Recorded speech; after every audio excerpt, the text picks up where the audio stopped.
Okay, let's jump right in. Welcome to This Explainer. Today we're breaking down an absolute blockbuster story that sits right at the intersection of energy, economics, and national security. The Union Cabinet has just officially greenlit a massive, historic counteroffensive to secure our country's future. It's called the Samudra Manthan scheme. And honestly, it is a breathtaking 84,000 crore rupee gamble to drill deep beneath our ocean floors and churn up India's hidden oil reserves. This isn't just your standard government announcement, folks. It's a fundamental shift in how we approach our economic survival in a rapidly changing world. To truly grasp the stakes here, I want you to imagine something for a second.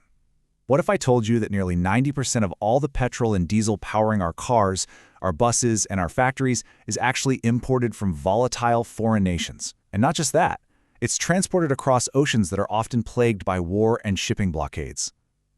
Just imagine the terrifying vulnerability of relying on those incredibly unstable routes for the exact energy that keeps our daily lives running. It's a massive systemic vulnerability that literally keeps economic planners and national security advisors awake at night. And that right there is exactly why the government is responding with this unprecedented number, an 84,084 crore rupee budget running all the way through 2031.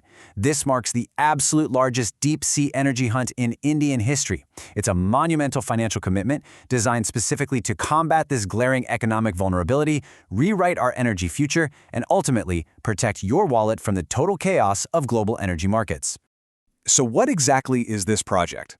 Well, Samudra Manthan is the National Offshore Exploration Scheme. But let me be clear, it is definitely not business as usual. The government is stepping into completely uncharted waters here by acting as an active financial partner. They're actually offering to step in and pay up to half the cost for major energy companies, think ONGC, Oil India, and Reliance Industries, to hunt for oil thousands of meters beneath the seafloor. We're going to explore exactly why this unprecedented partnership is so revolutionary. So in today's Explainer, we'll cover the multi-billion-dollar gamble, why ocean drilling is so hard, the Samudra Manthan master plan, what this all means for you, and how it connects to the green energy bridge. All right, let's dive into part one, the multi-billion-dollar gamble and India's energy vulnerability. Before we even look at the drilling itself, we have to ask a very basic question. Why on earth is India spending over 84,000 crore rupees on ocean oil wells right now, while the rest of the world seems to be pushing for electric vehicles and solar energy? Well, the answer is our baseline problem. Despite India being the world's third largest consumer of crude oil, our domestic production has actually been dropping over the last decade. Today, we rely on foreign imports for a staggering 89% of our crude oil needs. We only produce 11% at home. Whenever a geopolitical crisis erupts in West Asia or a shipping choke point gets threatened, crude prices shoot up. And that means inflation spikes in our local markets, and our foreign exchange reserves, which is basically the national savings account we use to trade globally, take a massive, immediate hit. Which brings us to part two. Why is drilling so hard? The needle in a haystack. Now, people often ask, we have this massive ocean territory, so why haven't we drilled for oil out there already? Why is it so incredibly hard? Well, it all comes down to sheer geological risk. Finding oil miles beneath the ocean floor is quite literally like searching for a needle in a haystack while blindfolded in a pitch-black room. To actually strike oil, you need four very specific geological conditions to have happened perfectly in sequence millions of years ago. First, you need an ancient source rock rich in organic matter. Second, you need a porous reservoir rock, kind of like sandstone, that can hold the oil like a wet sponge.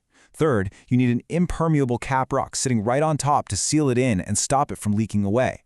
And finally, you need a geometric trap that perfectly concentrates all that oil into one specific, drillable spot. Now, if any single one of those four layers fails to form perfectly, you end up with what petroleum engineers call a dry hole. A dry hole is basically just an empty exploratory well. And here's the real kicker. In deep water exploration, drilling a single test well can cost upwards of 500 to 700 crore rupees. So if you hit a dry hole, it is a total devastating financial loss for whatever company decided to drill there. Statistically speaking, the math is just incredibly brutal. 3 out of every 4 deep water exploration wells turn out to be completely empty dry holes. Because the odds of failure sit at a staggering 75%, private oil giants and global majors have historically hesitated to spend their own money drilling in unexplored Indian waters. The financial risk of throwing hundreds of crores into an empty hole in the ocean was simply way too high. And that leads us perfectly into part 3, the Samudra Manthan master plan and its 4 strategic pillars. Let's get to the main story and see how the government's radical shift in industrial policy plans to totally shatter that massive financial roadblock. You see, the Indian government is no longer just auctioning off offshore blocks and waiting around for private companies to take all the risk. Instead, they're stepping in as an active, aggressive financial co-investor. To systematically conquer the ocean depths, this 84 crore rupee outlay is divided into 4 hyper-strategic pillars: seismic surveys, a deep-water drilling blitz, shared infrastructure, and a domestic manufacturing zone. Let's break these down so we know exactly how this capital is being deployed. The first pillar allocates over 28,500 crore rupees strictly for large-scale seismic surveys. Think of a seismic survey as a massive, high-tech ultrasound scan for the Earth's crust. Specialized survey ships travel across the open ocean, towing these massive air guns that send powerful sound waves deep into the seabed. Advanced supercomputers then analyze the acoustic echoes bouncing back up to build intricate 3D maps of the rock formations below. This helps geologists spot potential oil traps before anyone drills a single wildly expensive hole. It's essentially mapping out the unknown. But the crucial point here is the second and absolute largest pillar of the scheme, an aggressive deep-water drilling blitz armed with 43,200 crore rupees. The specific target is to drill 60 exploratory wells in deep-water and frontier basins.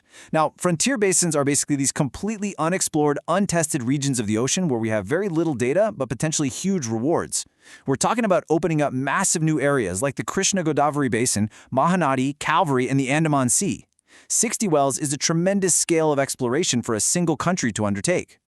Now here is the absolute game changer of this entire policy. Under the old way, private companies took 100% of the financial risk if a well turned out to be dry. It was all on them. But under the new Samudra Manthan way, the government steps in and pays up to 50% of the drilling costs, capped at a massive 675 crore rupees per well. By absorbing half the loss of a dry hole, the state completely removes that corporate fear factor. It transforms a terrifying, career-ending corporate risk into a heavily subsidized, shared national mission.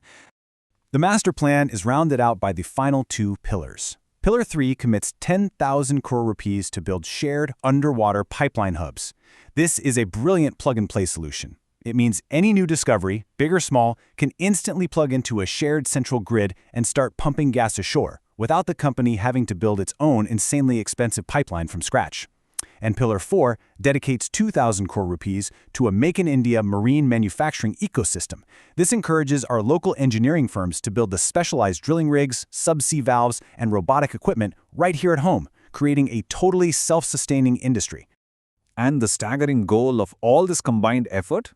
The scheme aims to add 10 to 20 million metric tons of annual domestic energy output.